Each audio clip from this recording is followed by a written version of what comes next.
ကြောင့်လဲအာသာနဲ့ဖြတ်ပြတ်ပါမလားဖြတ်မရဘူးဒီလိုတန်ရောစနေငကိုသူဝေးလူချင်းသိကြဖို့ခဲရင်လဲအတွေ့လေးတွေမြေတန်းတွေ့ဒီလိုတန်ရောစနေ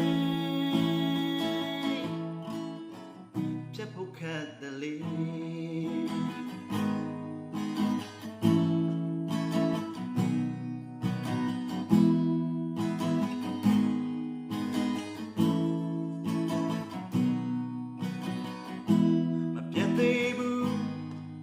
မျက်လုံးများနဲ့ကြည့်ရှုလို့တော့တွေ့မမြင်နိုင်ကြိုးကလေးများ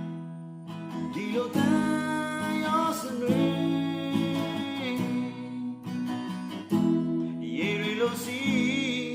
ဘယ်နည်းနဲ့မှလည်းဖြတ်တောက်ကြလို့ပြတ်တောက်ရဖို့အကြောင်းလည်းမရှိဒီလိုတန်ရောစနေ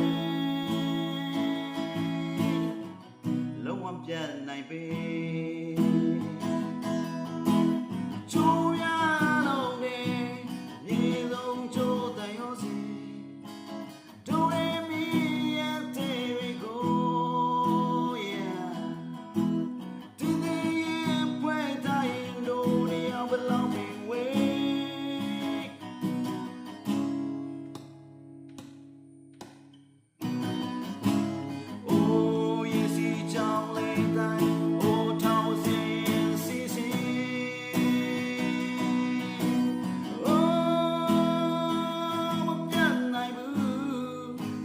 ကြောက်စီတာဆွေကိုင်ခုံမလားဖြစ်တော့မရနိုင်ဘူး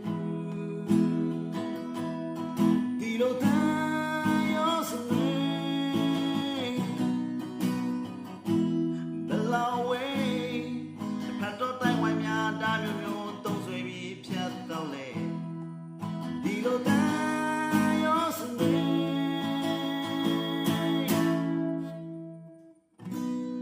မပြတ်နေချတူရဲ့Thank you.